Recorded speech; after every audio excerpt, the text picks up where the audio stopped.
अष्टोत्तरशतनामावलिः। ॐ शिवाय नमः। ॐ महेश्वराय नमः। ॐ शम्भवे नमः। ॐ पिनाकिने नमः। ॐ शशिशेखराय नमः। ॐ वामदेवाय नमः। ॐ विरूपाक्षाय नमः। ॐ कपर्दिने नमः।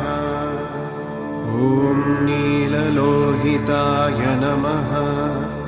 ॐ शङ्कराय नमः।